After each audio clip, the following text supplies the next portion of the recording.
Hai, Assalamualaikum warahmatullahi wabarakatuh. Perkenalkan kami dari kelompok 1, Strategi Pembelajaran PAUD. Di sini kami akan mempresentasikan tentang strategi pembelajaran kontekstual PAUD. Sebelumnya, perkenalkan nama saya Intan Cahayanggraini, NIM 1903858, dan teman saya. Perkenalkan, nama saya Melani Indah Pertiwi, NIM 1900517. Perkenalkan, nama saya Neng Mas Pupah, NIM 1900471. Perkenalkan, nama saya Anastasia Julina Salsabila, NIM 1908997. Perkenalkan, nama saya Rifa Diani, NIM 1908818.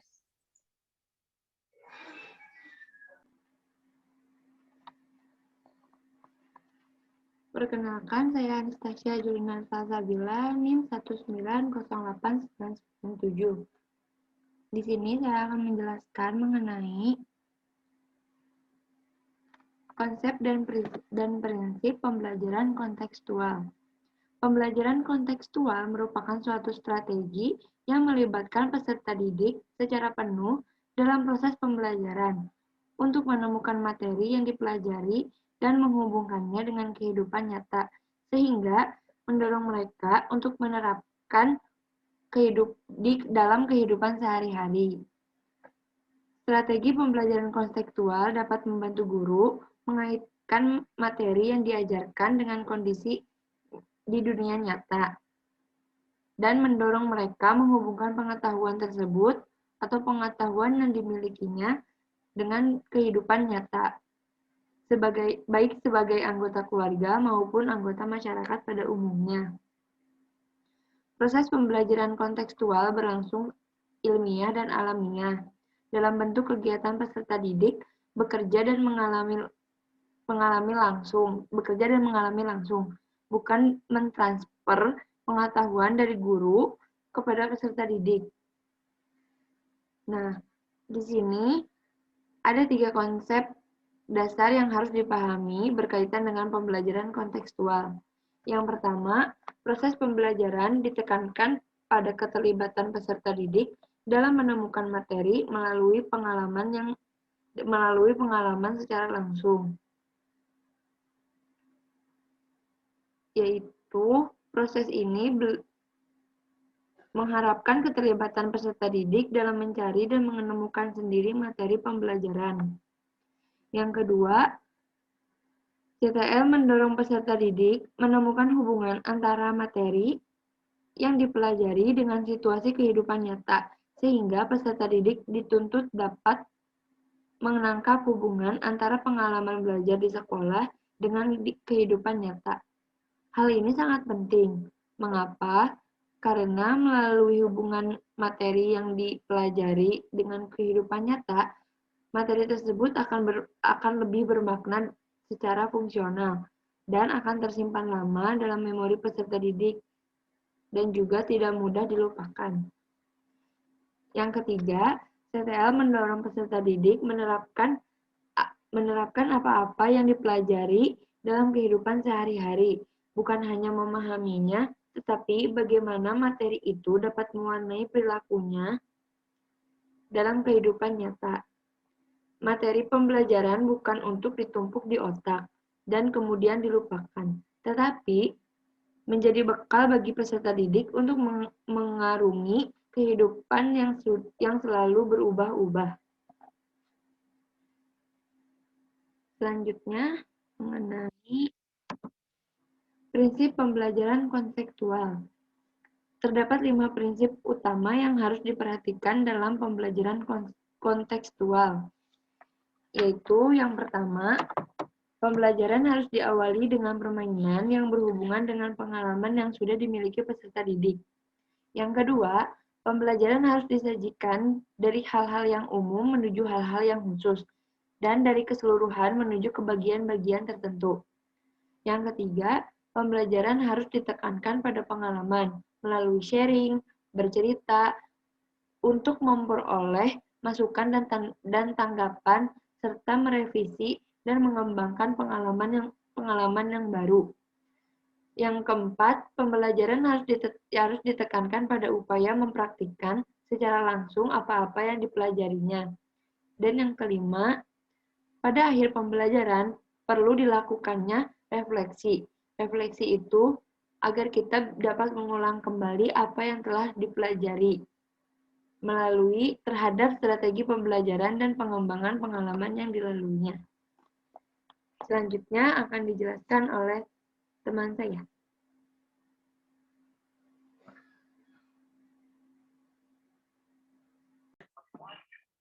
Hai, Assalamualaikum warahmatullahi wabarakatuh. Sebelumnya, perkenalkan nama saya Intan Cahya Anggraini, NIM 1903858. Nah, di sini saya akan menjelaskan karakteristik pembelajaran kontekstual PAUD. Kira-kira apa aja sih karakteristiknya? Jadi, karakteristiknya itu ada kontribusme, menemukan, menanya, masyarakat belajar, pemodelan, refleksi, dan penilaian autentik. Nah, saya di sini akan menjelaskan gitu ya satu persatu tentang karakteristik tersebut. Jadi saya akan menjelaskan dari kontribusme. Kontribusme itu apa? Kontribusme itu adalah suatu proses membangun pemahaman peserta didik terhadap pengalaman baru berdasarkan pengetahuan awal. Nah, jadi teman-teman di sini saya akan mengambil contoh gitu ya. Contoh yang saya ambil ini nanti saya akan kenakan, saya akan gunakan sampai akhir nanti gitu, sampai penilaian autentik. Jadi nanti teman-teman nggak bingung gitu. Kalau misalkan saya ngambil contohnya banyak kan nanti kayak teman-teman nanti bingung gitu. Jadi saya akan mengambil contohnya hanya satu. Oke, jadi untuk kontribusme sendiri contohnya itu misalkan kita sebagai peserta sebagai calon pendidik gitu, sebagai calon guru, sebagai guru nantinya akan melakukan percobaan sains nih. Sainsnya apa? Misalkan menanam toge dengan media kapas dan air. Nah, jadi setelah kita menjelaskan tentang alatnya apa, bahannya gimana, caranya apa aja, gimana caranya gitu, cara menanamnya gimana gitu. Nah, di situ nanti otomatis si anak ini telah mengamati gitu, dan saat anak ini telah mengamati, tentunya anak ini telah paham. Nah, lalu bolehlah setelah itu kita kayak melakukan percobaan terhadap anak-anak tersebut. Jadi kayak kita langsung melakukan eksperimen tersebut, kita melakukan menanam toge tersebut bersama anak-anak gitu. Nah, jadi pada saat si anak ini berusaha ingin melakukan percobaan tersebut, tentunya si anak ini kayak mengingat kembali gitu apa yang telah kita ucapkan, apa yang telah kita jelaskan. Nah, di situ si anak telah membangun gitu. Anak telah membangun ingatannya gitu, kayak oh iya tadi pertama ini dulu, oke habis ini. Jadi itu yang bisa disebut dengan kontribusme. Lalu lanjut ada menemukan. Nah, menemukan ini adalah apa sih? Menemukan ini bisa kita sebut inquiry. Inquiry ini adalah proses perpindahan dari pengamatan menjadi pemahaman. Nah, contohnya tadi kan kita telah kita mau ngejelasin tadi tentang bagaimana caranya menanam toge melalui media kapas dengan air. Dari situ berarti otomatis anak-anak telah mengamati gitu ya teman-teman. Anak-anak telah mengamati. Nah, setelah anak-anak mengamati, otomatis anak-anak itu tersebut sudah paham gitu. Jadi bisa lah nanti anak-anak tinggal melakukan percobaannya secara langsung. Oke, lanjut. Selanjutnya itu ada menanya. Menanya itu adalah kegiatan guru yang mendorong, membimbing, dan menilai kemampuan berpikir peserta didik. Nah, pada hal tersebut gitu ya, sebenarnya kesempatan bagi pendidik juga, bagi siswanya juga. Jadi apa kesempatan emas itu untuk sebagai pendidik, kayak pendidik ini tahu gitu, jadi kayak bisa tahu bagaimana karakteristik anak tersebut, apakah dia tipe orang yang mudah paham, apakah ia tipe orang yang sulit paham gitu. Jadi nanti di situ kayak menjadi evaluasian bagaimana cara pendidik tersebut untuk menjelaskan terhadap anak-anaknya gitu, untuk menyampaikan materi terhadap anak-anaknya. Nah, lalu kesempatan buat anak-anaknya apa dalam menanya ini gitu. Jadi anak-anak ini lebih paham. Jadi kayak ya selain dia lebih paham, dia juga melatih public speaking-nya gitu, teman-teman. Lalu di sini ada masyarakat belajar. Nah, masyarakat belajar itu apa sih? Masyarakat belajar itu sekelompok orang yang terkait dalam kegiatan belajar dan siap bekerja sama dengan peserta didik. Misalkan gimana? Misalkan saat kita melakukan percobaan nanti gitu ya, menanam tanaman toge tersebut, kita bisa mengajak orang tua, entah itu warga masyarakat sekolah, untuk menanam bersama gitu teman-teman di halaman luar. Nah, jadi kita bisa melakukan hal tersebut.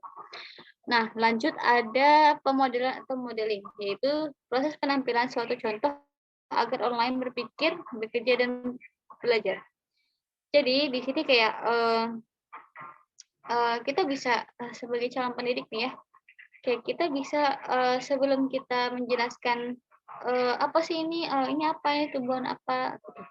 Jadi sebelum kita menjelaskan ini apa, gimana cara buatnya atau lain dan lain sebagainya gitu ya, kita sebelumnya bisa menampilkan dulu apa yang mau kita apa yang mau kita tunjukkan kepada anak-anak gitu ya, apa yang mau kita coba bersama dengan anak-anak.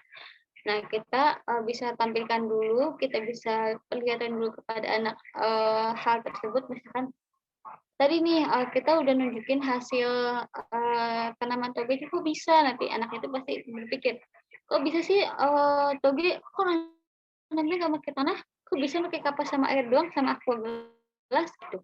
Nah, jadi si anak itu kayak berpikir, jadi setelah anak itu kayak bertanya-tanya kok bisa gitu, jadi kayak anak itu mau gitu melakukan percobaan tersebut, jadi seperti itu. Lalu selanjutnya ada penilaian autentik. Bukan. Selanjutnya ada refleksi. Nah, refleksi itu apa? Refleksi itu adalah pengendapan pengalaman yang telah dipelajari yang dilakukan dengan cara mengurutkan kembali kejadian atau peristiwa pembelajaran yang telah dilaluinya.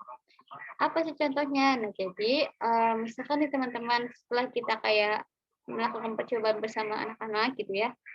Nah, kita sebagai peserta didik itu kita bisa kayak mengajak anak-anak tersebut mengingat kembali.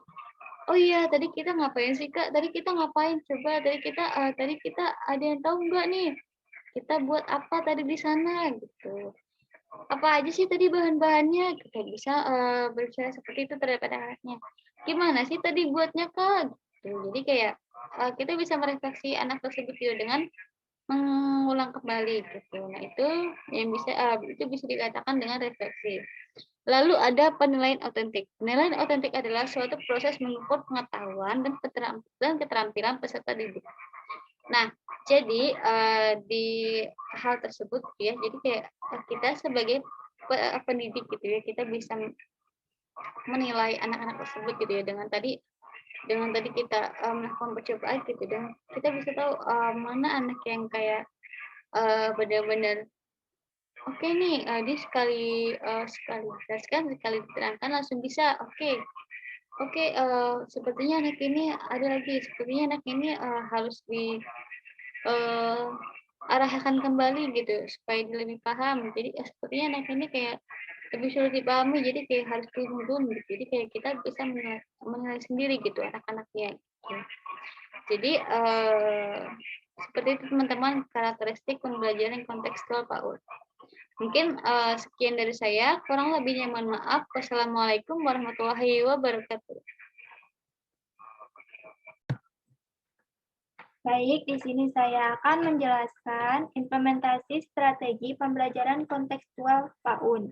Implementasi strategi pembelajaran kontekstual pada lingkungan lembaga pendidikan anak usia dini sangat diperlukan untuk menghubungkan pembelajaran dengan konteks kehidupan peserta didik sehari-hari. Dalam implementasinya terdapat 7 cara yang dapat ditempuh, yaitu yang pertama, menerapkan keterampilan yang dipelajari untuk memecahkan masalah kehidupan sehari-hari. Yang kedua, menghubungkan nilai-nilai inti etika sebagai landasan karakter dengan keseharian peserta didik. Yang ketiga, menghubungkan materi pembelajaran tertentu dengan bidang lain dalam pembelajaran. Yang keempat, yaitu mengidentifikasi topik-topik yang saling berhubungan dalam bidang pengembangan yang terpisah. Yang kelima, mengembangkan pembelajaran gabungan yang menyatukan isu-isu moral. Yang keenam, menggabungkan pembelajaran dengan kegiatan nyata yang ada di masyarakat. Yang ketujuh, menerapkan nilai-nilai moral yang dipelajari di sekolah dalam kehidupan masyarakat. Nah, implementasi langkah-langkah di atas di Tilamok Junior High School menunjukkan bahwa peserta didik memiliki kemampuan luar biasa untuk mencapai standar pendidikan dan standar etika yang tinggi ketika mereka melihat dan memahami pentingnya apa yang dilakukan dalam pembelajaran. Selanjutnya akan disampaikan oleh Neng Mas Pupah.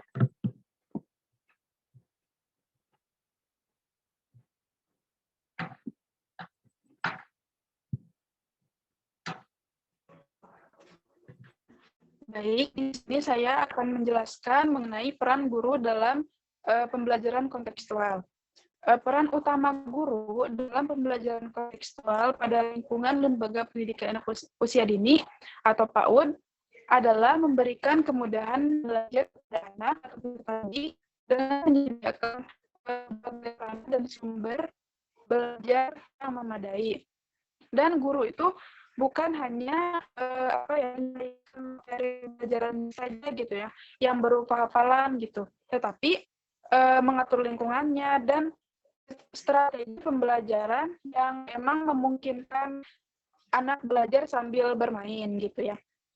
Kemudian pentingnya di sini lingkungan belajar dalam pembelajaran konseptual sebagai berikut.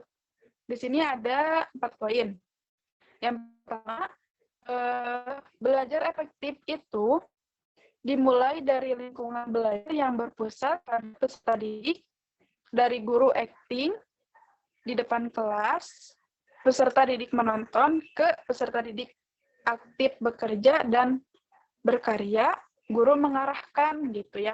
Jadi di sini tuh gurunya tuh yang emang jago dalam berakting gitu ya, ajarkan kepada peserta didiknya, dan peserta didik itu mungkin ada yang aktif dan ada yang tidak. Nah, di peserta didik yang aktif itu berakting, kemudian peserta yang lainnya itu menonton pada peserta didik yang sedang berakting. Kemudian guru yang mengarahkannya gitu.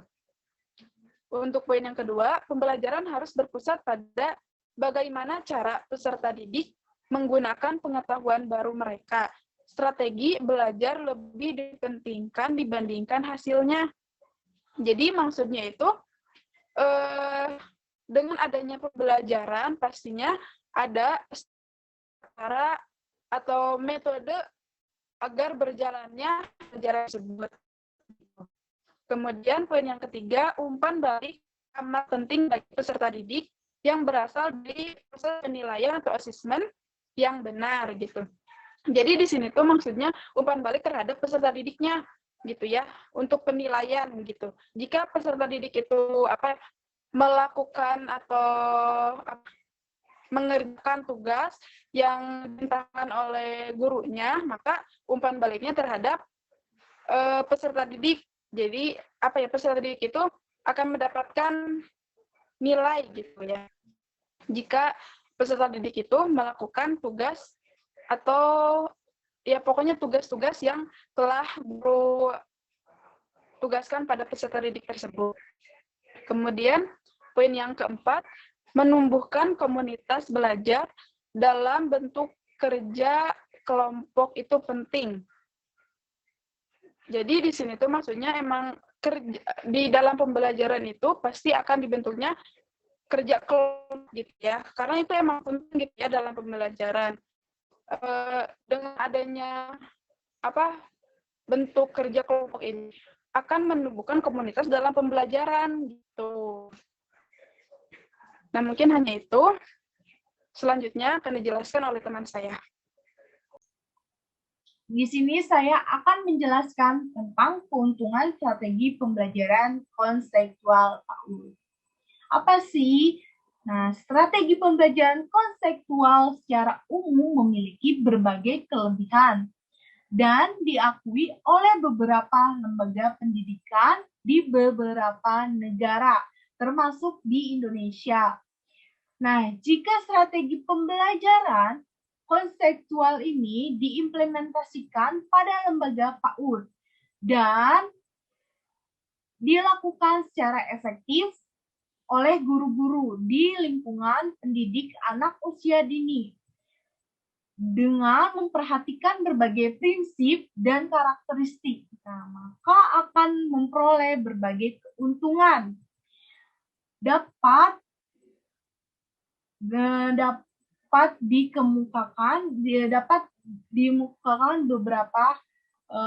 beberapa di antaranya.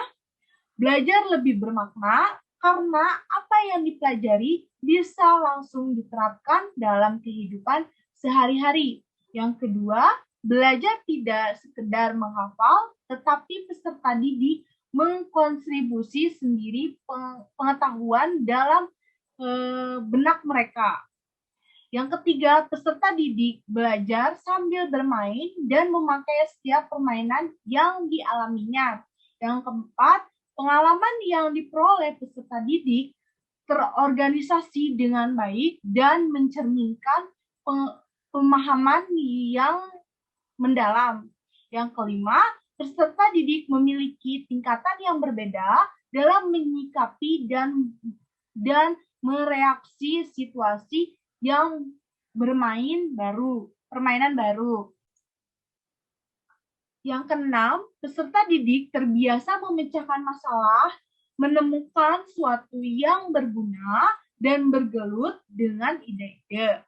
Yang terakhir, proses pembelajaran dan bermain dapat mengubah struktur otak yang berjalan terus seiring dengan perkembangan organisasi, pengetahuan, dan pengalaman peserta didik.